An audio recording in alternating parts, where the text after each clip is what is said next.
साथ साथ जो मिलिकन था इसने काइंड्स ऑफ चार्ज एक्सप्लेन किए थे, कौन सा पॉजिटिव होता है और कौन सा नेगेटिव। ठीक है, एक डेट जो बीच में रह गई थी वो अब कर लें, 1906 या 1905, ये अलग अलग है। अब 1906 ध्यान रखना है, अलग अलग बुक की है ये। 1906 में जो हमारे अगले साइंटिस्ट थे वो थे अल्बर्ट आइंस्टीन। अल्बर्ट आइंस्टीन ने 1936 में एक थ्योरी दी जिसको हम बोलते हैं कॉर्पस्कुलर थ्योरी।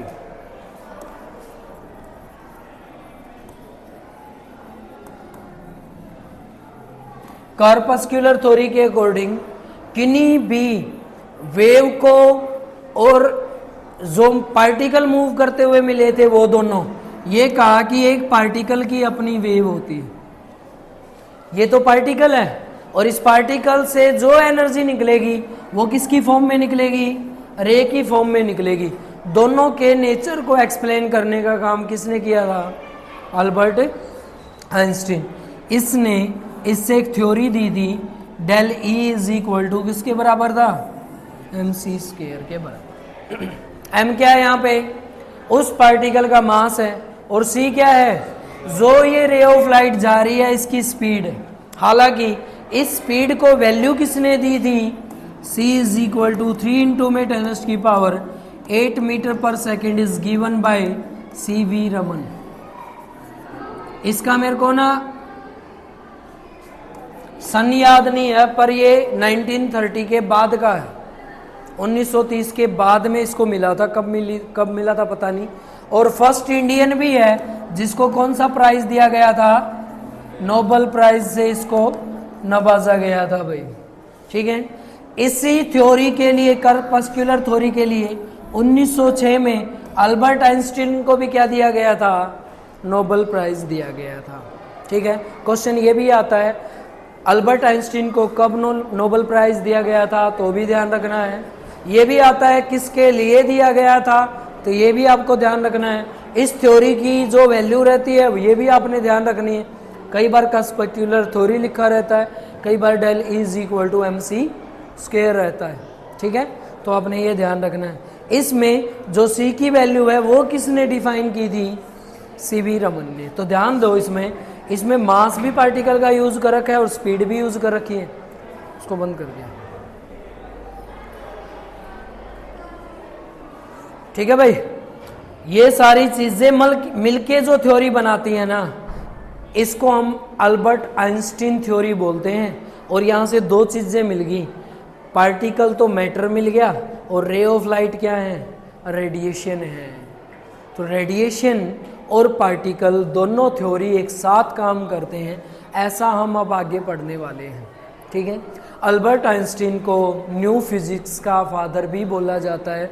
उसका रीज़न भी ये है, इसके बाद चलने वाली सारी फिजिक्स अल्बर्ट आइंस्टीन की फिजिक्स थी, जिसमें रे ऑफ लाइट किसी सोर्स से आती है, उसको चेंज करना वेव में, ये किसने बताया? वेव में चेंज होती है, किसने बताया? नहीं बोले भाई, किसने बताया? वेव नेचर होता है, रे ऑफ लाइट नेचर नहीं होता है। ये हम पढ़ चुके हैं वेव थ्योरी में, आपका पहला टॉपिक जिसमें वेव फ्रंट बनते हैं। किसने बताया? हाइगन्स प्रिंसिपल ने। हाइगन्स प्रिंसिपल के बाद हमने पढ़ा कि वेव जब चलती हैं तो उनका नेचर किन्हीं भी इंटरफ्रेंस के जरिए दो वेव को मिलाता है। ये किसने बताया? Young double slit experiment, young भाई साहब ने।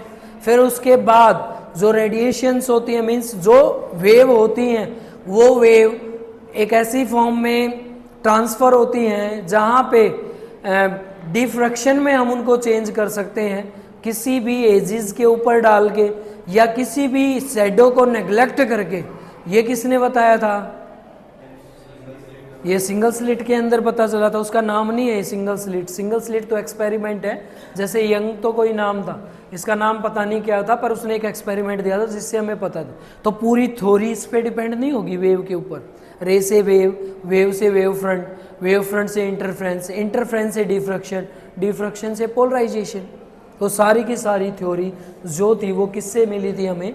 अल्बर्ट आइंस्टीन से। तो यहाँ से आने के बाद पूरा ही नज़रिया बदल गया था। ठीक है, तो ये हमने देखा भाई ऐसे। अब यहाँ से जाने के बाद 1913 में हम पढ़ चुके हैं। कौन आया था 1913 में? कौन आया था 1913 में? मिलिकन। अभी तो लिखवाया पीछे 1906 के बाद 1900 पहले 13 लिखवा दिया था मिलिकन।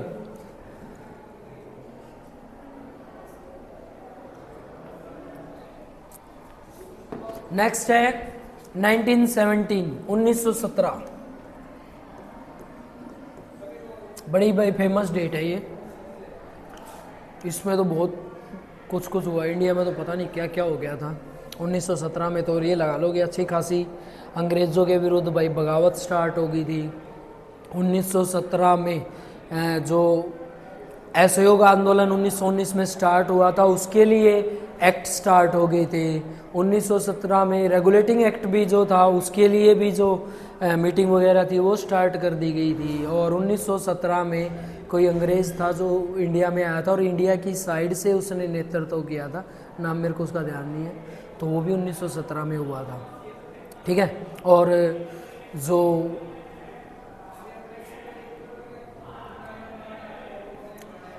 शायद जो ज्वाइनिंग थी उसकी क्या बोलते हैं,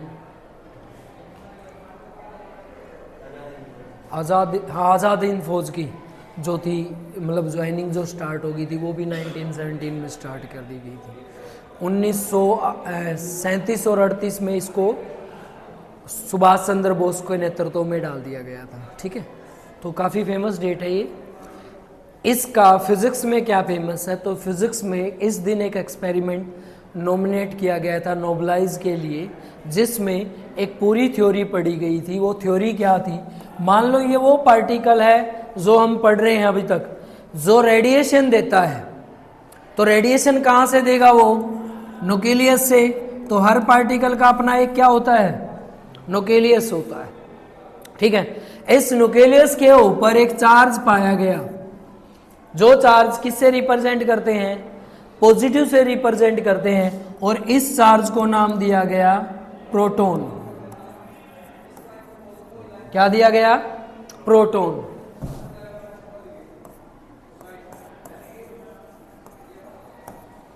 ठीक है, प्रोटॉन हमने उसको नाम दे दिया। अब प्रोटॉन की खोज की गई थी ना, वो कब की गई थी? 1917 में। कब की गई थी? 1917 में। किसने की थी? रदरफोर्ड ने। और एक साइंटिस्ट और था इसके साथ, ई गोल्डस्टीन। एक्चुअल में ई गोल्डस्टीन इसके साथ काम करता था। डिस्कवरी में हम उसका नाम नहीं देते, पर प्रोटॉन के ऊपर मास और इलेक्ट्रॉन के ऊपर मास वेरीफाई किसने किया था? गोल्डस्टीन ने। P इज इक्वल टू कितना है प्रोटॉन का मास? 1.66 रखना इसको, 10 की पावर इनवर्स। और क्या पूछ सकता है? ये दे आपको पूछ लेगा, तो ये भी इसका मास रहता है क्योंकि ये 1 से बहुत कम है। और क्या हो सकता है? ये केजी में है, ग्राम में करोगे तो 24 ग्राम हो जाएगा। ठीक है, ये भाई ध्यान रखना है। अब क्वेश्चन ये करता है कि यहाँ इलेक्ट्रॉन कहाँ है? इलेक्ट्रॉन जो है ना, एक्चुअल में वो पार्टिकल है जो यहाँ मोशन कर रहा है, यहाँ पे मोशन कर रहा है। क्या एक इलेक्ट्रॉन है, एक प्रोटॉन है? नहीं, बहुत सारे इलेक्ट्रॉन है और बहुत सारे ही प्रोटॉन है। बस फर्क ये, प्रोटॉन सारे कहाँ हैं? सेंटर पे, और इलेक्ट्रॉन क्या कर रहे हैं? इस पूरी सेल के अंदर घूम रहे हैं। मीन्स इलेक्ट्रॉन बाहर नहीं जाते, इसके अंदर ही रहते हैं। क्वेश्चन ये करता है कि इलेक्ट्रॉन जब इसके साथ ऐसे मोशन करता है तो यहां जब बाहर जाता है तो बाहर जाने का रीजन, पहला रीजन इलेक्ट्रॉन की वेलोसिटी अगर बढ़ा दें तो इलेक्ट्रॉन कहां चला जाएगा? बाहर। इलेक्ट्रॉन चाहता है कि बाहर चला जाऊं क्योंकि वो तो मोशन में है, तो जब ये बाहर जाता है, पर यहां से देखो वापस कहां चला गया? ये यहां से वापस कहां चला गया? ये अंदर चला गया। अंदर जाने का रीजन क्या होता है? ये इलेक्ट्रॉन किससे जुड़ा हुआ है? इस प्रोटॉन से जुड़ा हुआ है। कोई भी पॉजिटिव चार्ज और नेगेटिव चार्ज दोनों म्यूचुअल अट्रैक्शन फोर्स लगाते हैं, जिसकी वजह से इलेक्ट्रॉन सेल से बाहर नहीं जा सकता है। अगर इलेक्ट्रॉन सेल से बाहर चला जाए तो क्या होगा? चार्ज ही चेंज हो जाएगा, पूरी बॉडी कैसी चार्ज हो जाएगी? पॉजिटिव चार्ज हो जाएगी। ठीक है, तो ये थ्योरी भी हमें यहाँ से पता चलती है। और आपसे यूँ पूछता है कि इलेक्ट्रॉन बाहर क्यों नहीं जा सकता जबकि उसकी वेलोसिटी इंक्रीज कर दो, तो वो चाहता तो जाना है पर उसको पॉजिटिव चार्ज ने क्या कर रखा है? खींच के रखा हुआ है। ये किसने बताया था? रदरफोर्ड ने बताया था भाई। ठीक है, कब बताया था? 1917 में। चलो भाई, रदरफोर्ड के बाद कौन रह गया हमारा? 1932, 1932। कौन? James Chadwick.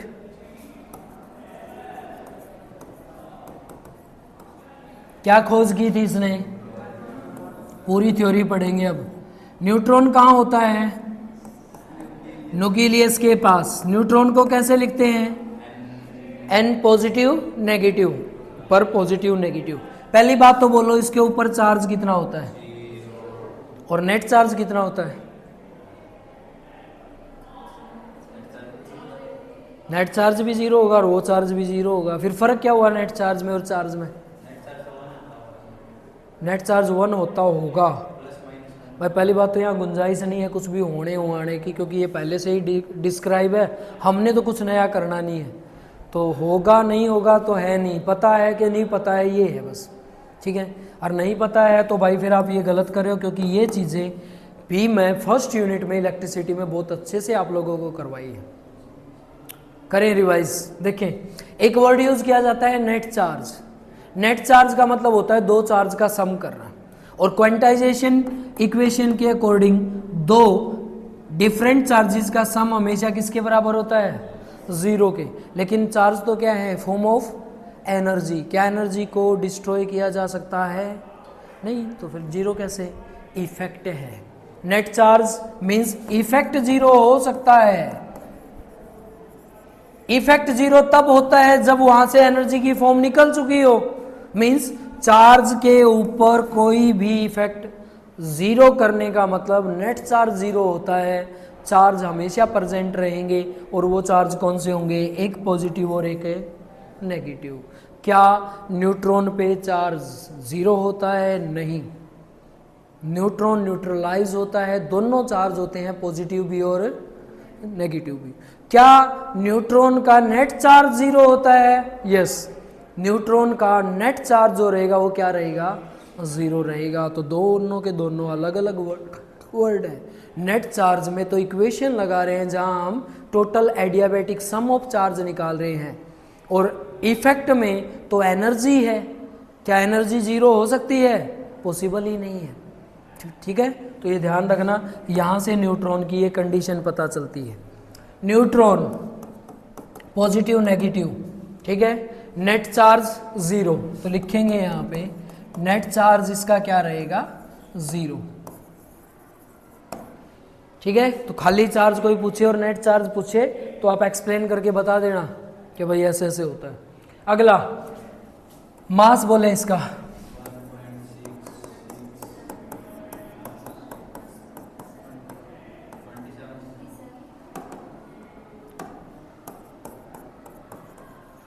किलोग्राम, ग्राम में, ठीक है।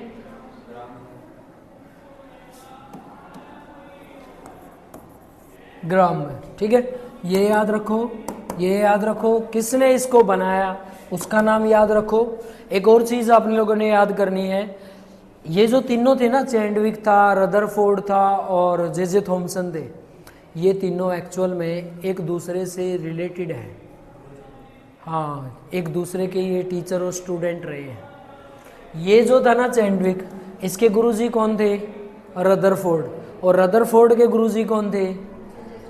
J Thomson. तो ये ना एक दूसरे के साथ जुड़े हुए पर्सन है, और सारे एक दूसरे से ही प्रेरित होके आगे की थ्योरी इन्होंने एक्सप्लेन की थी।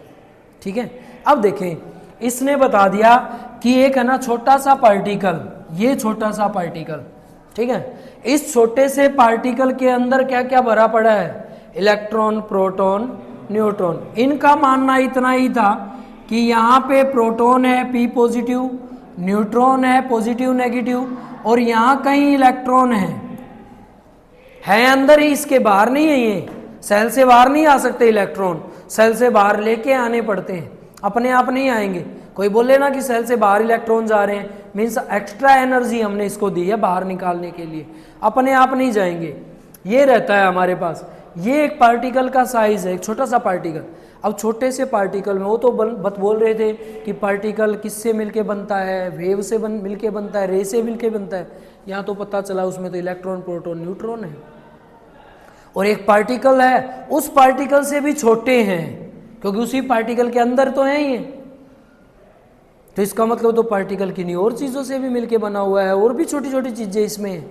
अब इसके ऊपर एक्सपेरिमेंट होना स्टार्ट हो गया, और सारी छोटी छोटी चीज़ें हमें मिलनी स्टार्ट हो गई। हमें पता चला कि जब एक इलेक्ट्रॉन हम पढ़े ना, पानी रख दे रेखा यहीं पे, चाहे ये ले जा, एक इलेक्ट्रॉन अगर हम यहाँ पे रख देना, तो ये इलेक्ट्रॉन अगर ब्रेक किया जाए, तो ये सिर्फ इलेक्ट्रॉन को पढ़ रहा हूँ मैं, ये मैंने इलेक्ट्रॉन रख दिया यहाँ पे, ये बड़ा, ये इलेक्ट्रॉन का साइज है। तो इस इलेक्ट्रॉन का अपना एक साइज होगा कि नहीं, क्योंकि इसका अपना मास है, और जिनका मास होता है उनके पास सब कुछ होता है, फिक्स डेंसिटी होगी, शेप होगी, वॉल्यूम होगी, साइज होगा, सब कुछ होगा। तो इस इलेक्ट्रॉन का अपना भी एक शेप है। जब इस इलेक्ट्रॉन को ब्रेक किया गया तो पाया गया इसके अंदर भी काफ़ी चीज़ें भरी पड़ी हैं। इलेक्ट्रॉन को ना ब्रेक करके प्रोटॉन को ब्रेक किया गया, और जब प्रोटॉन ब्रेक हुआ तो क्या मिला, इस प्रोटॉन के अंदर छोटे छोटे 8000 अल्फा पार्टिकल प्रेजेंट थे एक प्रोटॉन के अंदर, जबकि प्रोटॉन सीधी आंखों से आपको दिखेगा भी नहीं। यहाँ पे प्रोटॉन घूम रहे हैं, छोटे छोटे पार्टिकल घूम रहे हैं, उसके अंदर प्रोटॉन है, हमें पार्टिकल ही नहीं दिख रहे, प्रोटॉन कैसे दिखेगा। और उस प्रोटॉन के अंदर भी कितने पार्टिकल फंसे पड़े हैं, 8000 अल्फा पार्टिकल। इतने पे भी बात खत्म नहीं होती। एक अल्फा पार्टिकल के अंदर, इसके अंदर तकरीबन 10⁻⁶ मिलियन न्यूट्रॉनियन छिपे रहते हैं। मीन्स इसके बीटा पार्टिकल, इसके सब पार्टिकल, और उनके अंदर भी कुछ होगा। सबसे छोटा क्या है उनके अंदर, प्लैंक छिपा हुआ है, जिसको हम यूनिवर्स की सबसे छोटी यूनिट मानते हैं मेजरमेंट की। मीन्स चीज़ें तो पता नहीं किससे मिलके बनी हुई है, और वो छोटी से छोटी चीज़ जिससे वो जुड़ के बना हुआ है, वही क्या बना देता है, मैटर बना देता है। कैसे बनाता है मैटर, वो समझ लो एक बार। ये हमारे पास एक एटम पार्टिकल है, ये छोटा सा एक पार्टिकल, इस पार्टिकल का ये न्यूक्लियस है, ये इसके ऊपर इलेक्ट्रॉन, ये प्रोटॉन, ये न्यूट्रॉन। देखें इसका साइज, अगर मैं इसका साइज पढ़ूं तो स्मॉलेस्ट एटम का ड्राइव्ड साइज जो आपको सीधा दिख जाता है हाई लाइट में, वो कितना है, 10⁻⁻10 मीटर है कि नहीं। कब दिखेगा, ये होल से आते हुए छोटे छोटे डस्ट पार्टिकल देखे हैं, ये वो है, ज़्यादा लाइट में सीधा दिख जाता है, इसकी ऑर्डर ऑफ रिएक्शन। इसको डिफाइन किससे करते हैं, एंगस्ट्रॉम से। 1 एंगस्ट्रॉम के बराबर है ये यूनिट, ठीक है। एक्चुअल में ये क्या बताना चाहता है, ये छोटा सा पार्टिकल मैंने ये बना दिया, ये छोटा सा पार्टिकल, इस छोटे से पार्टिकल की जो ये ऑर्डर ऑफ रिएक्शन है, मीन्स इसकी रेडियस बता रही है। ये एक्चुअल में ये रेडियस नहीं बता रही, according to Albert Einstein equation ये बता रही है कि स्पीड ऑफ लाइट को यहाँ से यहाँ में आने में कितना टाइम लगता है। और क्या है ये, डिस्टेंस नहीं है ना, डिस्टेंस। इसी डिस्टेंस को तो हमने क्या मान लिया, रेडियस। और ये चीज़ें किसकी मेजर की जाती हैं, वेवलेंथ की।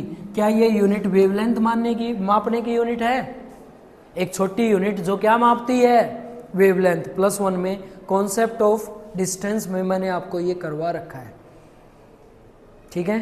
तो ये रहता है आपका 1 एंगस्ट्रॉम, ये है इसकी ऑर्डर ऑफ रिएक्शन। देखना कितना छोटा है, ये बहुत छोटा है। अब इसके न्यूक्लियस को पढ़ो, क्योंकि बिना न्यूक्लियस के एटम की पॉसिबिलिटी है क्या, है ही नहीं। न्यूक्लियस के बिना कभी भी एटम नहीं हो सकता। क्या न्यूक्लियस बिना एटम के हो सकता है, हो जाएगा। ये लो, इलेक्ट्रॉन बाहर निकाल दिया, सेल ब्रेक होगी ना, सिर्फ क्या बच गया इसके पास, प्रोटॉन। और प्रोटॉन हमेशा कहाँ पे होता है, न्यूक्लियस पे। तो सिर्फ क्या बचा इसका, न्यूक्लियस बच गया। उस न्यूक्लियस का साइज कितना है? It's size is 10⁻⁻⁻15 metre. ये वैल्यू क्या है? ये वैल्यू है 1 fermi, smallest unit of measurement. याद आ रही है? ये +1 में आपको करवाई गई है। किसी भी मेजरमेंट की सबसे छोटी यूनिट क्या रहती है हमारी? फर्मी। क्वेश्चन ये आता है इसको मापने का डिवाइस कौन सा है? बोले बोले जल्दी बोले। फेमेटोमीटर।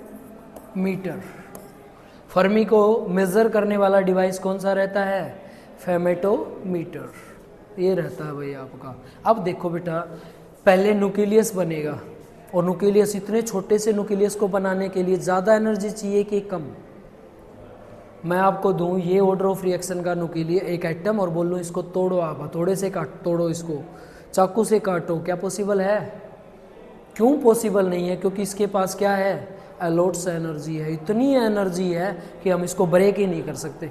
और अगर हम इसको ब्रेक नहीं कर सकते तो ये पावरफुल चीज हुई कि नहीं?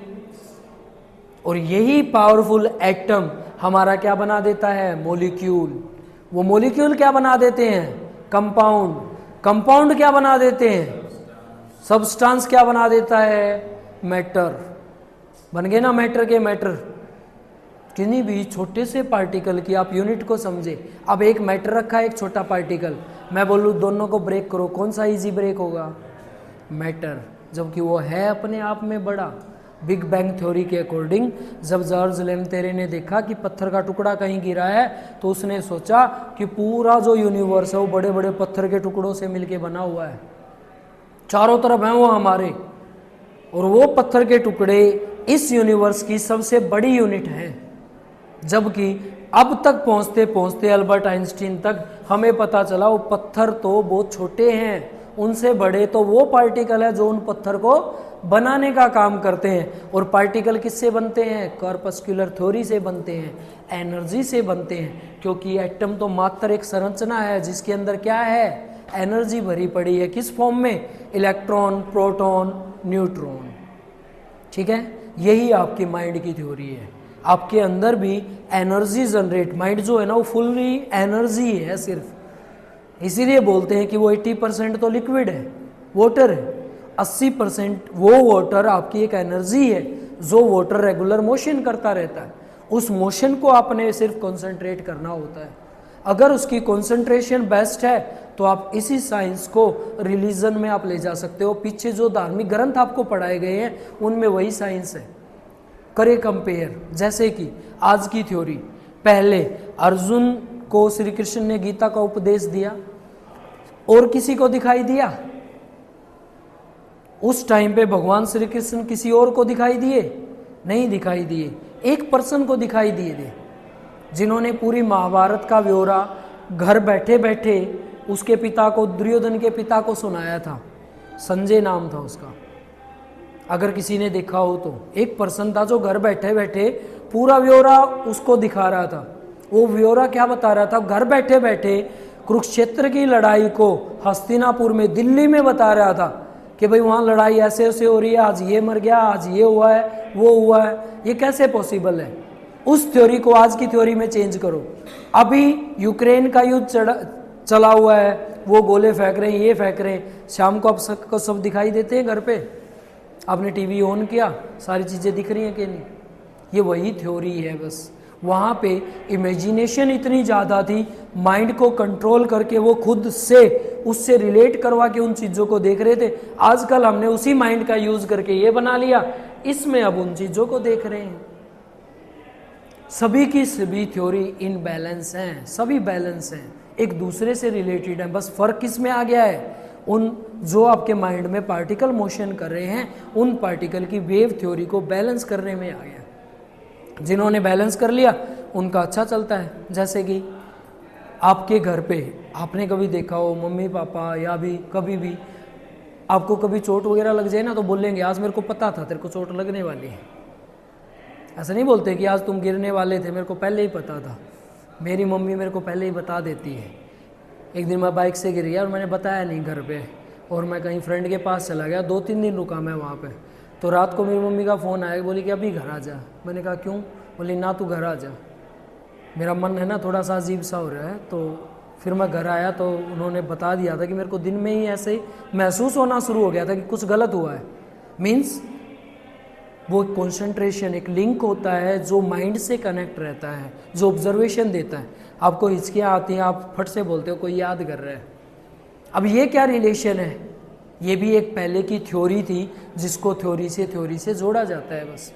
ठीक है, तो ये सारी की सारी थ्योरी साइंस से रिलेटेड वो थी जिनमें एनर्जी को हम डिस्प्लेस करते हैं इधर उधर। ठीक है, तो ये हमारा आ गया भाई एटम। एटम को जोड़ोगे तो मॉलिक्यूल, मॉलिक्यूल को जोड़ोगे तो आपके सब्सटेंस बनने स्टार्ट हो जाएंगे, उनको हम पढ़ते हैं। तो यहाँ से इनकी थ्योरी पढ़नी है कि एक एटम, एक पार्टिकल जो एनर्जी वेव की फॉर्म में जनरेट करेगा, मीन्स रेडिएशन बना के देगा, उन दोनों का रिलेशन क्या है, उसको बोलते हैं ड्यूल नेचर ऑफ रेडिएशन। दूसरा, हमें ये इलेक्ट्रॉन बाहर भी निकालने हैं, तो बाहर निकालने के लिए एक्स्ट्रा एनर्जी चाहिएगी, उसको बोलते हैं वर्क फंक्शन, जो हमारा पहला टॉपिक रहेगा इस चैप्टर का, जो हम कल करेंगे। ठीक है, तो यहाँ तक की थ्योरी ये रहती है भाई। तो ये थ्योरी थी हमारी लास्ट, कौन सी थी, किसकी थी? चैंडविक की, 1932। ये बहुत नया सा एक्सपेरिमेंट है, ज़्यादा पुराना नहीं है ये, ज़्यादा पुराना नहीं है ये। 1932 को तो 100 साल भी नहीं हुए हैं ना, तो नया सा ही है ये। और ज़्यादा पुराने तो इसलिए नहीं बोलते क्योंकि इनके बाद तो अपनी हिस्ट्री चलती है इंडिया की भाई। कब से सुन रहे हैं? तात्या टोपे के टाइम से। कब था वो? 1600 में तो अंग्रेज आए, 1600 से ही लगा लो। अंग्रेज़ों से हम हिस्ट्री पढ़ते आ रहे हैं, ये लगता है कि हम उस टाइम पे गुलाम थे, अब आज़ाद हुए हैं। 1947 इतने अच्छे से हम मनाते हैं, फिर भी उसको काफ़ी टाइम हो गया है, लेकिन जिन चीज़ों को याद रखते हैं उन पे टाइम लगता ही नहीं कि टाइम हुआ है। ठीक है, तो ये भी भाई कल परसों की ही बात है, 1932। तो ये जेम्स चैंडविक था भाई अपने पास। और क्या क्वेश्चन आ सकता है भाई यहाँ से इस थ्योरी में? और क्वेश्चन अगर आएंगे तो आपके केमिस्ट्री से रिलेटेड ही रहते हैं। वहाँ पे आप एटॉमिक मास, एटॉमिक नंबर सब डिफाइन करते हो। आता है क्या निकालना? फ्यूज़न, फ्यूज़न सब पढ़ेंगे हम इसमें, लगभग सी केमिस्ट्री सारी की सारी। और जो इसके रदरफोर्ड के साथ जो साइंटिस्ट था, क्या नाम था इसका? ई गोल्डस्टीन। ई गोल्डस्टीन के भी एक्सपेरिमेंट पढ़ेंगे हम, उन्होंने कैसे स्कैटरिंग ऑफ लाइट को एक्सप्लेन किया था। रदरफोर्ड के अल्फा स्कैटरिंग लाइट को भी पढ़ेंगे, जो आप +1 क्लास में पढ़ के आए हुए हो, वो सारे के सारे। ठीक है, तो ये हमारा इसका बेसिक रहता है भाई। और क्वेश्चन क्या हो सकते हैं? तो भाई और क्वेश्चन आपका यूनिट की, डिस्टेंस की यूनिट पूछ सकता है। अगली यूनिट बता दो, बट छोटी यूनिट कौन सी होगी? पहली सबसे छोटी यूनिट फर्मी, दूसरी एंगस्ट्रॉम, फिर और छोटी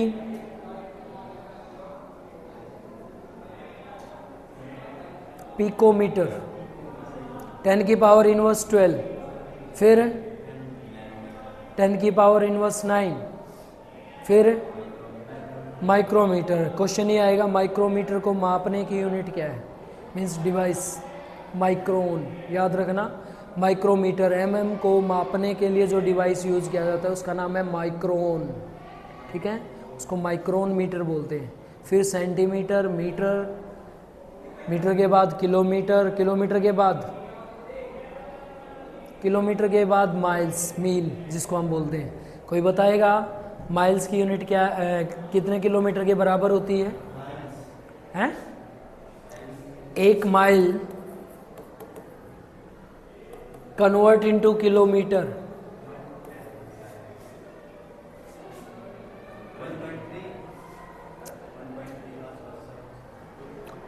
आसपास नहीं भाई, बताओगे, ढूंढ के बताना है, मतलब नेट से नहीं, अपने दादा दादी पुराने पर्सनों से पूछना है। ठीक है, ये पुरानों को ज़्यादा पता है। माइल्स, माइल्स से बड़ा फिर भाई आपकी ईएस यूनिट आ जाएंगी, जो भी यूनिट थी, लाइट ईयर होगी, पारसेक हो गया और एस्ट्रोनॉमिकल यूनिट हो गया। सबसे बड़ी यूनिट कौन सी है? सबसे बड़ी यूनिट बोले 1 पारसेक। कितनी बड़ी? 3.26 लाइट ईयर के बराबर।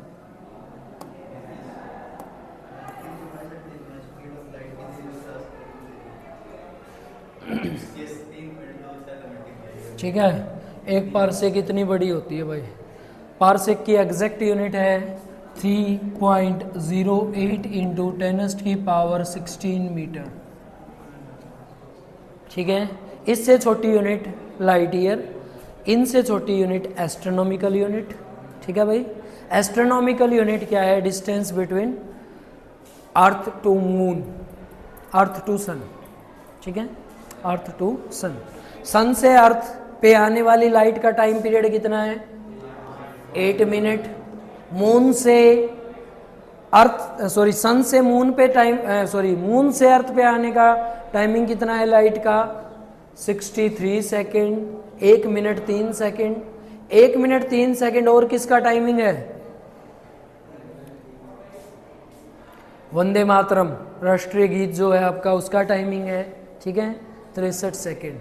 और राष्ट्रीय गान का सबको पता होगा, नेशनल एंथम का कितना है पूजा बेटा? 57 52 पक्का? शुरू हो जाओ 52 में स्टार्ट करके बताओ, एक बार खत्म करके हो जाएगा 52 सेकंड में पूरा।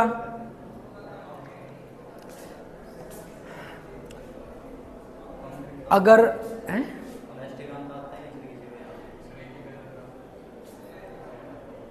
अगर इमरजेंसी में गाना हो तो टाइमिंग कितना है? 48 में तो नाश हो लेगा मेरे भाई, 20 सेकेंड। ठीक है, कब यूज किया गया था इसको पहली बार? भारत पाकिस्तान लड़ने को तैयार थे बिल्कुल कारगिल वाली लड़ाई में, और इंडिया वालों ने सुबह सुबह स्टार्ट कर दिया नेशनल एंथम कि लड़ने से पहले भाई भगवान का नाम ले लें, क्योंकि अपने यहाँ तो राष्ट्रीय गान ही भगवान का नाम है सोचने वालों के लिए। और ये हमने राष्ट्रीय गान शुरू किया, पाकिस्तान वालों ने गोले फेंकने स्टार्ट कर दिए, और इंडिया वाले हिल नहीं रहे अपनी जगह से, क्योंकि राष्ट्रीय गान चल रहा था। सबके माइंड में ये था भाई मर जाओ पर हिलना नहीं है।